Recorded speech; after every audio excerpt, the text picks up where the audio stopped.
Sialkot information से Mudassir Ratu की report के मुताबिक सियालकोट शहर में वाटर सप्लाई और सैनिटेशन की services water and sanitation agency वासा के सुपुर्द कर दिए गए। डिप्टी कमिश्नर सबा असगर अली और MPA मोहम्मद मंशा की मौजूदगी में म्यूनसिपल कॉरपोरेशन के एडमिनिस्ट्रेटर अयूब बुखारी और MD वासा अबू बकर इमरान ने माहिदे पर दस्तखत किए। इस ज़मन में जना हॉल पर किले पर एक तकरीब का इनेकाद किया गया। तकरीब में CEO municipal corporation Malik Ejaz, Chaudhry Bashir Ahmad, Sohail Ahmad Bhatt, Nawaz Bhatti, Abdul Hameed, Qasim समेत साबिक UC चेयरमैन और काउंसलर ने कसीर तादाद मौजूद थे। डिप्टी कमिश्नर सबा असगर अली ने कहा कि म्यूनसिपल कॉरपोरेशन के शोबाए सैनिटेशन के तमाम वसाइल और HRO वासा के सपुर्द कर दी गई हैं और वासा में मजीद स्टाफ भर्ती किया जाए और जदीद मशीनरी भी शामिल की जाएगी, जिससे शहरियों को मयारी सहूलियात मैसर आएंगी।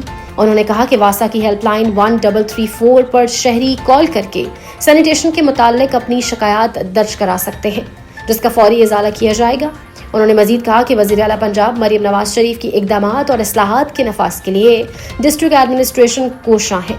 उन्होंने कहा कि तमाम महकमों की खदमात को बेहतर बनाने और इस ज़मन में शिकायत के इजाले के लिए DC ऑफिस के कंट्रोल रूम को 24 घंटे फाल रखा गया है, जहां शहरी एक साथ 18 पर कॉल करके अपनी शिकायत दर्ज करवाते हैं और मैं खुद हफ्तावारी शिकायत करंदगान से फ़ोन करके फीडबैक लेती हूँ और मसाइल के हल की शरह 80% से ज़ायद है। जिस काम को मैं डेवलपमेंट वर्क और बहुत ज़्यादा फाइनेंस दरकार है, इसमें वक्त दरकार होता है। MPA मोहम्मद मंशा भट्ट ने कहा कि वासा का क़याम खुशाइंद है और इसकी बदौलत शहरियों को मयारी सहूलियात मैसर आएंगी। उन्होंने कहा कि डिप्टी कमिश्नर की सरबराही में शहरियों के दरीना मसाइल हल होना शुरू होंगे और उम्मीद करते हैं वो इसी लगन से मेहनत से अपने फ़राइज़ मनसबी अंजाम देंगी। MD वासा अबू बकर इमरान ने कहा कि वासा की खदमात म्यूनसिपल कॉरपोरेशन सियालकोट की हदूद में होगा, जिसमें पीने के साफ पानी और सैनिटेशन शामिल है। उन्होंने कहा कि 1334 हेल्पलाइन फ़ाल है।